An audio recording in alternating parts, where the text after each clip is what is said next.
Howdy, I'm Alan Butler, Butler Contracting, and today I just want to jump on quick to talk about permitting. And I think there's some common misconceptions sometimes about do you need a permit? And sometimes that answer is yes, and sometimes that answer is no.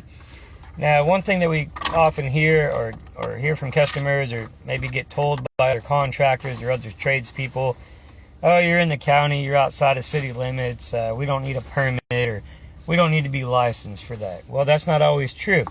If you're, say, an electrical, plumbing, HVAC, irrigation, septic contractor, those all require state licensure, and they do need to be licensed.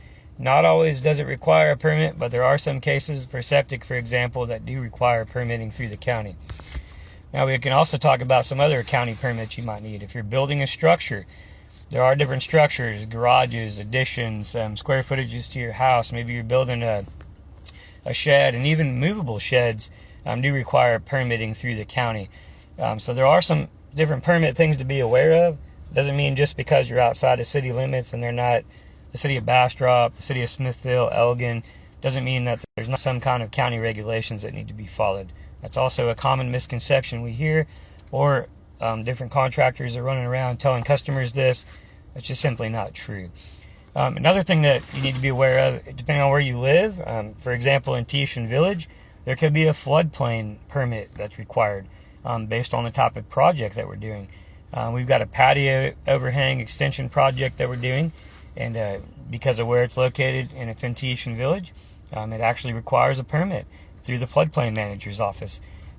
Something that a lot of our customers, they just think we're crazy, or no one else has told them that. They've talked to 6 different contractors, but it's true. A lot of these guys are running around. They don't understand the rules, the regulations. They don't follow them, and you're putting yourself at liability and risk by not following those processes. So the HOA or the Architectural Control Committees might have something to say about your project. There might be permitting processes that you have to go through there. So if you have any questions about a project you have coming up, you just want to discuss it, you need a little bit more information or some clarity on what might be required for your particular project, submit a project request on our website.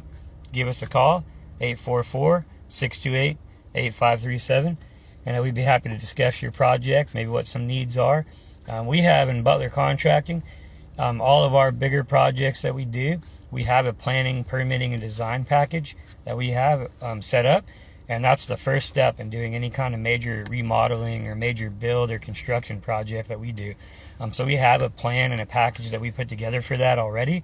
There's specific steps that we take to ensure that all the boxes are checked before we ever come out and start your project, to make sure that everything's taken care of, everybody's on the same page, all the appropriate permits are obtained that need to be obtained to get your job done. So if you have a project you need done, call us, the professional experts, and we'll steer you in the right direction.